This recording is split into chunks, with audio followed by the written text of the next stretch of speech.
మంచి కంపెనీ అంటే ఇదివరకటి రోజుల్లో ఆర్థికంగా స్థిరంగా ఉండి, జీతాలు సక్రమంగా చెల్లించి, పనులు సక్రమంగా ఇవ్వగలిగి, ఉద్యోగాల్ని కంఫర్ట్‌గా చేసుకొనిచ్చేది.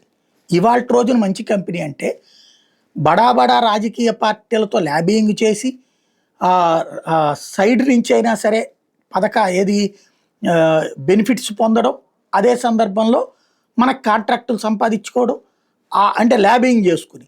వాళ్ళకి సకాలంలో ఇవ్వాల్సిన మామూళ్ళు ఇచ్చేసుకోవడం, మనం బిల్లులు సకాలంలో తెప్పించుకోవడం, మన జీతగాళ్ళకి ఇచ్చుకోవడం, మన అనుబంధంగా ఉన్నటువంటి వాళ్ళకి ఇచ్చుకోవడం.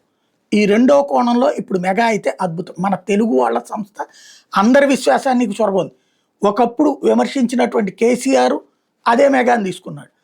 ఆ తర్వాతన రేవంత్ సర్కారు అదే మెగాని ఎత్తున పెట్టుకున్నాడు. అదే సందర్భంలో ఒకప్పుడు ఏదైతే పులిచింతలకి అదే మన పట్టిసీమకి కట్టించినప్పుడు మెగాను విమర్శించినట్టు జగన్మోహన్ రెడ్డి తను వచ్చినప్పుడు పోలవరాన్ని అప్పచెప్పాడు. కానీ ఇక్కడ మన దరిద్రపు రాజకీయాలు పక్కన పెట్టదు. మన తెలుగు వాళ్ళని మనం నాశనం చేద్దాం అనుకున్న కుట్రలు. కానీ ఒక అద్భుతాన్ని చేసుకొచ్చింది మెగా. జమ్మూ కాశ్మీర్లో జోజిలా టన్నెల్ నిర్మించింది మన తెలుగు వాళ్ళ సంస్థ.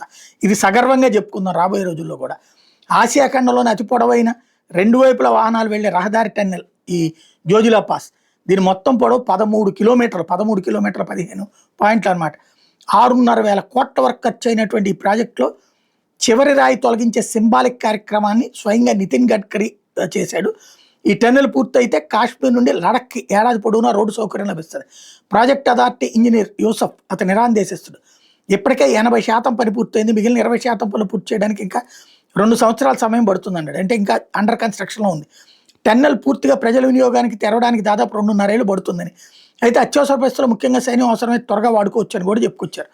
ఈ జోజిలా పాస్లో ఉన్న ఈ టన్నెల్ కాశ్మీర్ని లడఖ్తో కలుపుతుంది. ఇక్కడ రోడ్డు ప్రపంచంలోనే అత్యంత కఠినమైన వాటిలో ఒకటి. చాలా నెలలు మంచు కారణంగా మూసిపోతుంది. టన్నెల్ మీద ఏడాదంతా సులభంగా రవాణా సాధ్యమవుతుంది.